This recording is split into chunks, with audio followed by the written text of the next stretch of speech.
Hai semua, Assalamualaikum warahmatullahi wabarakatuh. Terima kasih sudah kembali lagi bersama gue, Wirda Mansur.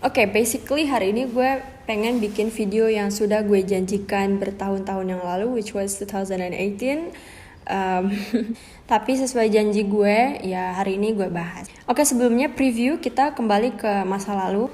Jadi awalnya gue pernah bikin audio, cuman memang ternyata audio ini hanya bisa diakses 1 kali 24 jam. Jadi setelah 24 jam audionya hilang dan tidak bisa diputar lagi. Jadi di audio itu gue bahas cerita tentang porn addiction, bagaimana kita mengatasi porn addiction, how to prevent it, and why it happened. Ternyata banyak yang suka sama audio gue dan ditonton lebih dari puluhan ribu orang. Didengar lebih dari puluhan ribu orang. Dan mereka pada request untuk bikin videonya di YouTube karena kalau di audio itu tidak bisa diputar ulang kan. Tapi gue pengen punya bigger picture. Jadi gue minta kawan-kawan di Instagram untuk mengirimkan email ke gue dan menceritakan pengalaman mereka kecanduan pornografi. Gue akan membacakan sedikit tentang kisah mereka yang mereka tulis di email, tapi gue akan mensensor nama mereka. Tidak akan gue sebarkan namanya siapa, kemudian emailnya apa. Gue hanya ingin berbagi kisah sama kalian semua, karena rata-rata yang ngirim email ke gue setuju kalau kisahnya diangkat untuk menjadi pelajaran bagi kita semua.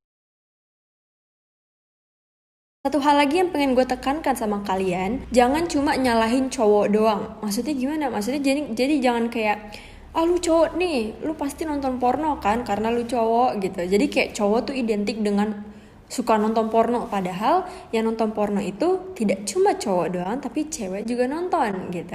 Karena apa ya, menurut gue it's normal. Maksudnya bukan normal dalam segi nonton porno adalah hal yang normal, bukan. Maksudnya ya semua orang punya nafsu gitu kan. Mau cewek, mau cowok, mau hewan sekalipun punya nafsu juga. Cuman bagaimana cara kita menjaga nafsu kita, minimalisir dari berbuat hal-hal yang tidak diperbolehkan dalam agama dan juga norma-norma kehidupan. Ya udah, ini adalah tugas kita, bagaimana cara kita untuk menghandle diri kita sendiri. Ini adalah kisah pertama yang pengen gue angkat. Ini cewek ya yang cerita. Assalamualaikum warahmatullahi wabarakatuh. Waalaikumsalam. Halo Wirda, aku sebenarnya baru-baru aja lepas dari kecanduan nonton film porn. Sempat 2-3 tahun aku kecanduan. That's a pretty long time though.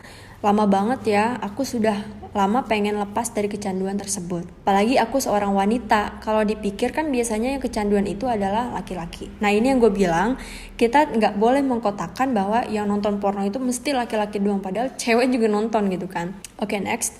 Setiap lagi PMS, rasa pengen nonton itu lebih besar loh. Dan setelah mencari tahu, aku pernah baca, kadang itu pengaruh hormon PMS, apalagi usia itu saat itu 20-23 tahun. Jadi ya rasa menggebu-gebu gitu. Aku mencoba mengobatinya dengan cara perbanyak aktivitas, banyakin berkumpul sama temen atau keluarga, atau kalau lagi sendiri cari hobi baru, melakukan kerajinan tangan, masak, dan lain-lainnya. Cobain aja semua. Hehehehe. Wow, that's a pretty good movement though. Memang sih nggak sekaligus hilang begitu saja, that's right. Namun perlahan.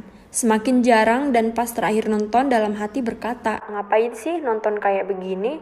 Apa gunanya? Toh nanti juga kalau udah nikah bisa sama suami. Jadi malah aku nyari orang buat ngelampiasin. Udah jauhkan bala-bala, terus aku jijik. Aku kayak jijik sendiri kalau ingat pernah kecanduan. Mungkin itu aja berbagi pengalamannya, semoga bermanfaat ya. Terima kasih untuk kamu yang sudah kirim cerita ini.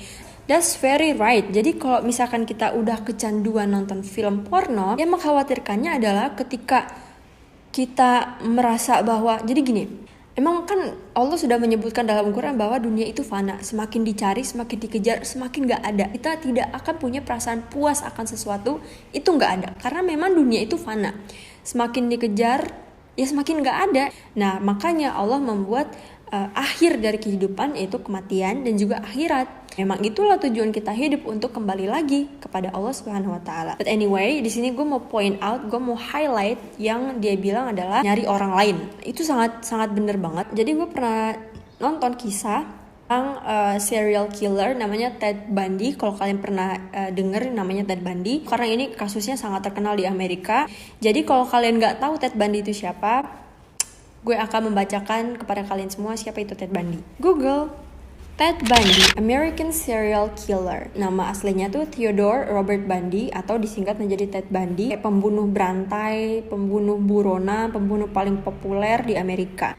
Kidnapper, rapist, burglar, and necrophile assaulted and murdered numerous young women and girls during the 1970s and possibly earlier. Jadi Ted Bundy ini terkenal orang yang sudah memperkosa banyak wanita-wanita muda, diperkosa tapi diculik dan juga dibunuh dan mayatnya dibuang.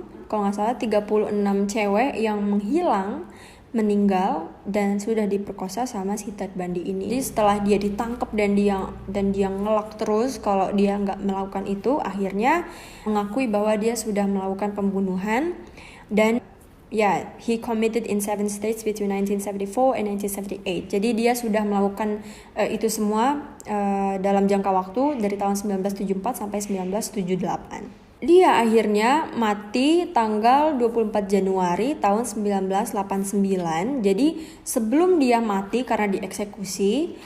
Dan ada rekaman wawancara terakhir yang Ted Bundy lakukan sebelum dia dieksekusi. Dan menurut gue merasa kayak wah pantesan aja dia begini gitu kan. Gue akan kasih cuplikannya ke kalian, interview terakhir Ted Bundy sebelum dia dieksekusi. Kenapa dia melakukan seperti itu, dan semoga kalian paham kenapa. I grew up in a wonderful home with 2 dedicated and loving parents, 5 brothers and sisters. A home where we as children were the focus of my parents' lives, where we regularly attended church, 2 Christian parents who did not drink, they did not smoke, there was no gambling, there was no physical abuse or fighting in the home. I wasn't some guy hanging out at bars or a bum. I wasn't a pervert in the sense that, people look at somebody and say, I know there's something wrong with them, and just tell. I mean, I was essentially a normal person. I had good friends. I led a normal life.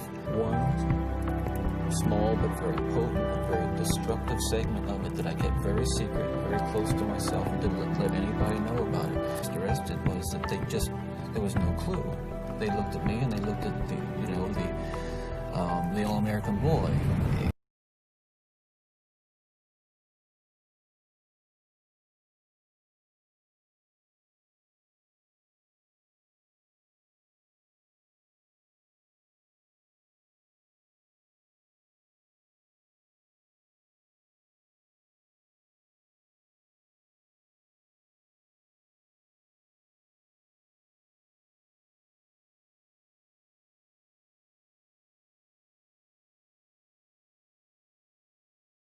You reach the point where the pornography only goes so far.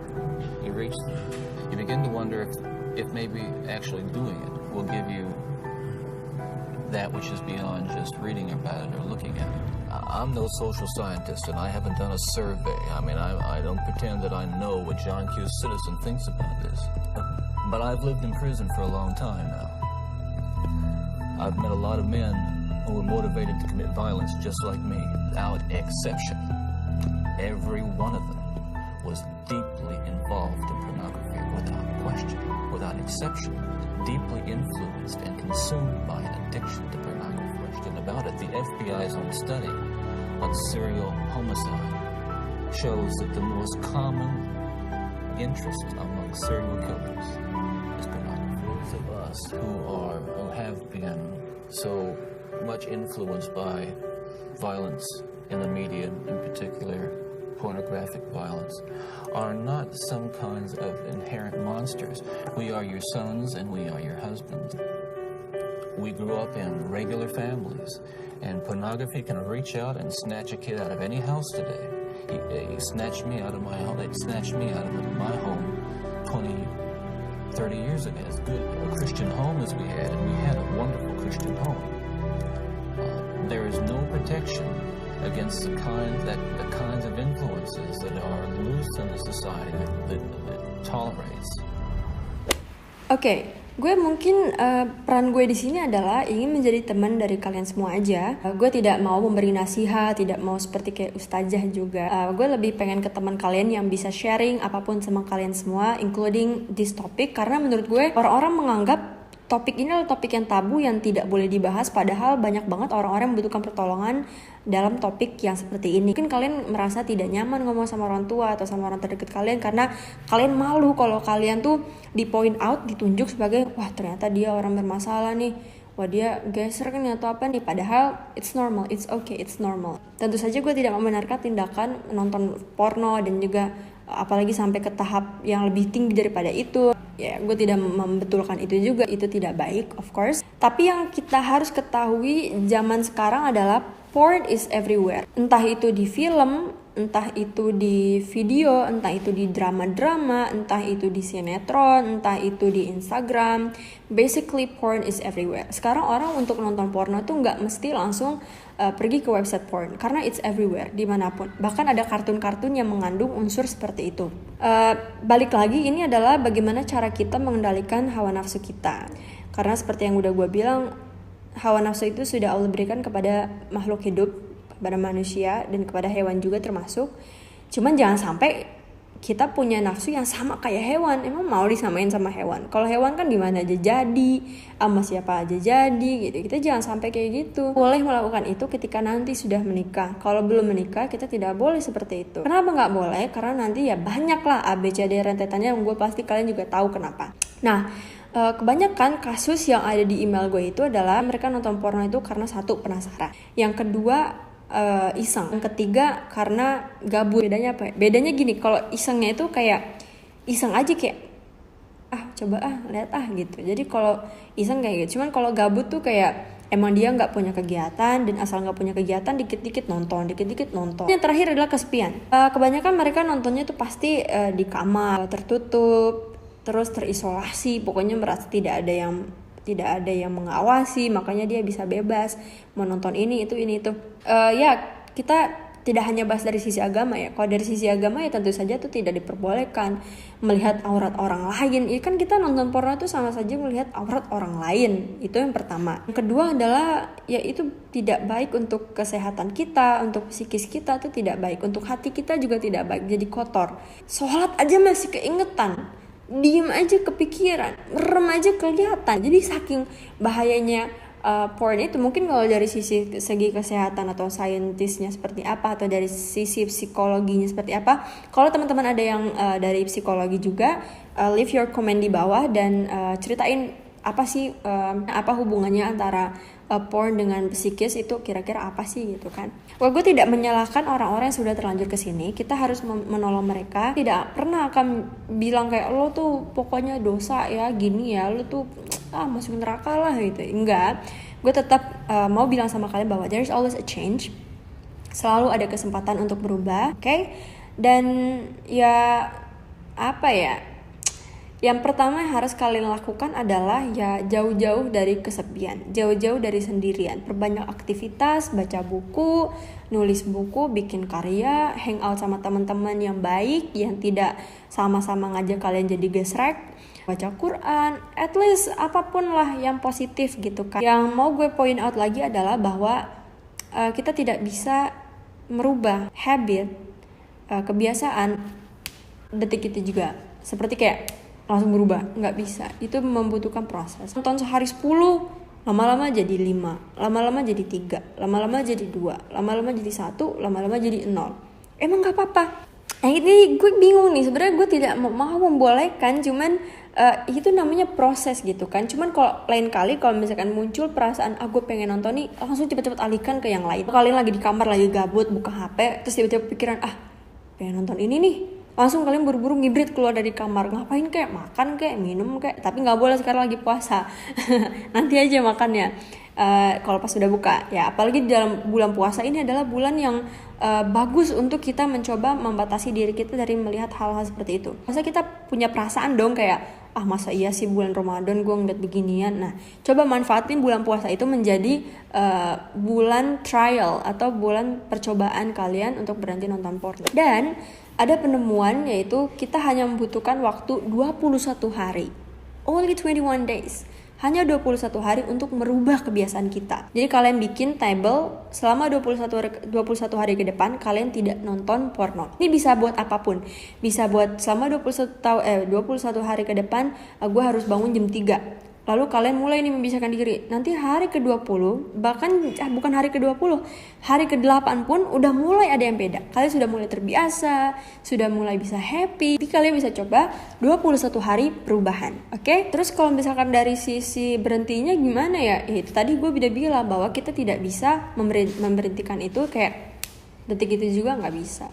Tetap proses. Nah, salah satu proses yang gue sarankan adalah kita berdoa kepada Allah. Kita minta doa sama Allah, ya Allah tolong bikin saya berhenti ya Allah, kan saya malu. Masa saya doa aja sekarang bawa dosa. Masa saya ngelihat Quran tapi mata saya pernah ngelihat yang enggak. Masa saya begini. Jadi doa sama Allah. Dan di akhir video gue akan menyelipkan doa yang bagus banget. Jadi doa ini dipakai jika kita pengen keluar dari kebiasaan buruk menjadi kebiasaan baru. Terjebak di kubang yang kotor menjadi keluar dari kubangan itu. Bagus banget dari bokap gue. Nanti gue akan insert di akhir video. Terima kasih semuanya. Wassalamualaikum warahmatullahi wabarakatuh. Allahumma akhrijna min zulumatil jahli wal wahmi wal ismi wal zunubi wal ma'siyati wal udwan ila anwarillahi wal ma'rifati wal ilmi wal islami wal imani wal ihsani wal ibadati was sabri. Ya Allah, keluarkanlah kaminya itu langsung ke papa mama dan seluruh adik-adik dan semua keluarga besar, juga keluarga besar kaum muslimin muslimat, mukminin mukminat, jadi supaya dapat pahalanya banyak. Ya Allah, keluarkan kami dari kegelapan, kebodohan dan keraguan-raguan, kebimbangan. Maksudnya itu ragu, bimbang, gak yakin bisa keluar dari maksiat apa gitu ya. Kemudian wal ismi wal dzunubi wal maksiati wal udwan, dari dosa, dari kesalahan, dari maksiat dan dari permusuhan. Keluarkan kami dari itu semua. Kepada apa? Kepada anwarillah, kepada cahaya Allah, cahaya ma'rifat, cahaya ilmu, cahaya Islam, cahaya iman, cahaya ihsan. Cahaya ihsan tuh kita selalu merasa dilihat Allah dan kita melihat Allah. Kemudian cahaya ibadah dan cahaya sabar.